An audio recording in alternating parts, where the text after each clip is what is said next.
Thank you very much, Madam Chair. And Mr. Brennan, I join the chair in congratulating you on your nomination and welcoming you to the committee today.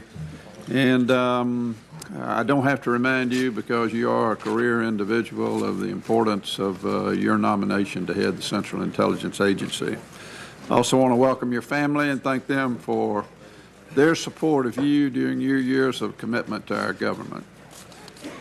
Also, I want to just say, as the chairman did, that how much we appreciate Mike Morrell.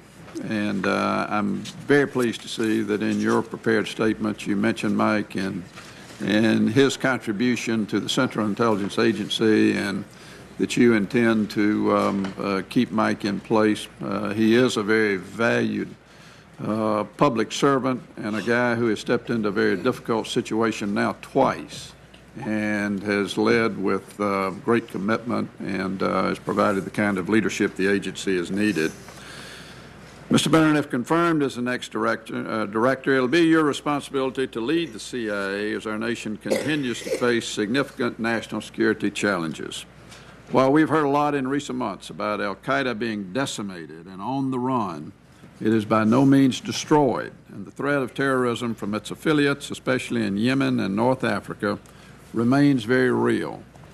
Just in the past few months, terrorist attacks in Algeria and Benghazi have claimed American lives. So it is clear that our vigilance must not waver. At the same time, our attention focused beyond the threats posed by al-Qaeda and other terrorist organizations, from Iran to North Korea to Venezuela, from nuclear proliferation to cyber intrusions to counterintelligence. The challenges are constant and immense, and the CIA is at the point of the spear. As your predecessors faced similar challenges, they recognize the importance of working hand in hand with Congress, especially the Congressional Intelligence Committees.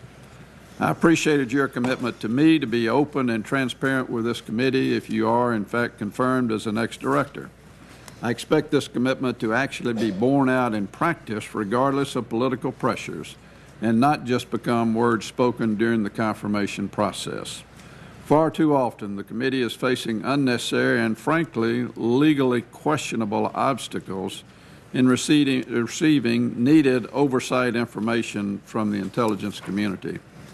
As we hear from you this afternoon, I also believe it is important for you to set the record straight on a few matters relating to detention policy and the CIA's detention and interrogation program.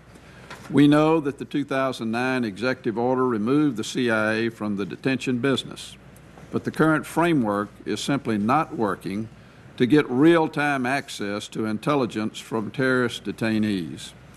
I reviewed elements of the 9/11 Commission report in preparation for this hearing, and I am concerned that the administration is making the same mistakes that were made before 9/11 when the CIA missed vital information on KSM, the mastermind of the attacks, and decided to forego a capture operation of Osama bin Laden. The Commission cited the administration's focus on using the Article III court process as factors in both instances. You and I also discussed the committee's report on the CIA's detention and interrogation program, which was approved in December by a slim majority. You told me that you had completed your review of the report's executive summary and the findings and conclusions, and you'll have an opportunity to express your observations and the concerns that you expressed to me with the rest of the committee today. Mr. Brennan, I thank you once again for your dedication and your service to our country, and we look forward to your testimony and to your response to questions submitted by the committee. Thanks, Madam Chair. Thank you very much, Mr. Vice Chairman. And now we will turn to the distinguished senator from Virginia, Senator Mark Warner. Thank you, Chairman Feinstein and Vice Chairman Chambliss and colleagues. It's my honor to introduce John Brennan as the President's nominee to be the next director of the Central Intelligence Agency. Like so many thousands of other professionals in the United States intelligence community, John now calls Virginia home. It has been my privilege as a member of this committee for the last 2 years to represent many of the thousands of men and women in our intelligence agencies who also call Virginia home. I would also make mention of the fact, very briefly, since we don't get this many opportunities in front of this kind of public audience, to recognize an action that Senator Mikulski and I took last Congress that many of you joined with us on, that we will reintroduce this year, a joint resolution to mark U.S. Intelligence Professionals Day, to bring respectful attention to these quiet professionals who keep our nation safe every day. And I look forward to working with all of you to make sure that we do this resolution again. These same qualities, dedication, selfishness, intelligence, and patriotism, are well represented in John Brennan, whom the men and women of the CIA will find a dedicated leader in public service should he be confirmed. While I've not had the opportunity to work with Mr. Brennan as much as some of the other members, I've enjoyed our meeting together. And as the chairman has already indicated, John Brennan's long career of public service and his record have prepared him to be director of the CIA. He served for 25 years at the agency, in the field, and at headquarters, including as deputy executive director in Saudi Arabia and as briefer to 2 presidents since 9/11. He's been on the front lines in the fight against al-Qaeda, including standing up the National Counterterrorism Center. He has enormous appreciation for the men and women of the CIA and the work they do, often in the shadows, to keep our nation safe. One thing that I was also impressed in our meeting with is that Mr. Brennan has been an advocate for greater transparency in our counterterrorism policy and for adherence to the rule of law. As a member and a new member of this Oversight Committee, I appreciate that. As the President said, the imperative to secure the nation must not come at the sacrifice of our laws or ideals.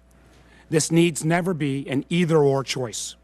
We can protect the nation and stay true to our principles. And has been raised by the chair and the vice chair, I think it is also important, and these will be questions that I'll be asking as well, to ensure that while we look at the programs of the CIA, that these programs' effectiveness be measured objectively and not simply by those who are charged with implementing them. So, the Chairman has already gone through other parts of your background. I again want to congratulate you on this nomination, the service you've provided to our nation so far, and in the aftermath of this hearing, hopefully the service that you will provide on a going forward basis. With that, Madam Chairman, I'll come back to the dais and look forward to my chance to ask the nominee questions as well. Thank you very much, Senator Warner.